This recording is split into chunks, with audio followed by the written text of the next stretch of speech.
In the 1970s, the wine market was dominated by wines from traditional wine producing countries like France, Italy, and Spain. The USA, specifically the Napa Valley in California, was just starting to make its own wines. At that time, Californian wines were nowhere as popular as the old country wines. Stephen Spurrier, an English wine seller who owned a wine store and a wine school in Paris, had tasted Californian wines and realized they were a diamond in the rough. Stephen knew that Californian wines could disrupt the traditional wine industry if he could win over the hearts and minds of the European wine critics. So Stephen, with the help of his friends, organized a tasting event for top French and Californian wines. Stephen had a problem. He suspected that the French wine critics would be partial to wines from their own country. Stephen had to ensure the Californian wines had a fair shot at the tasting event. So what did Stephen do?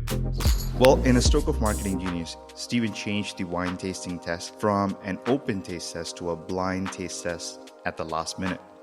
This meant that the judges would not know which wines were from California and which wines were from France, as the labels would be covered.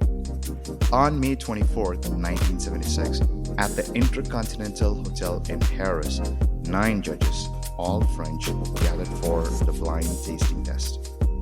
Stephen picked 4 best French white wines and 4 best French red wines from his cellar to go against the American wines. Stephen also invited a journalist who was the only person in the audience who knew the names and the origins of the wine that were being served to the judges. The blind tasting test began, and Stephen started tallying the scores. The results were astonishing. To the surprise of everyone, the Californian wines had won both in the red and the white wine categories. The French judges were so shocked by the results of the test that one of them even demanded her scoring cards back. But there was no going back. California Napa Valley wines had become famous overnight. The victory of American wine, now known as the Judgement of Paris, paved the way for New World wines from other countries like Australia, South Africa, and Chile. It was a David versus Goliath story that changed the world's perception on wines. Here's what I learned from this story. Stephen was innovative when he changed the test to a blind taste test. Blind tasting tests were not popular back then.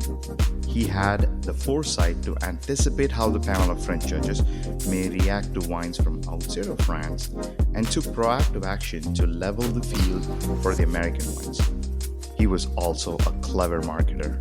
By inviting journalists to cover the blind tasting event, he made sure that the results of the tasting event would make the news headlines, which in turn made Europeans want to try these new wines. What challenges are you facing in your work or business? Does the Judgement of Paris story inspire you to think about overcoming your challenges differently? Write in your thoughts in the comment.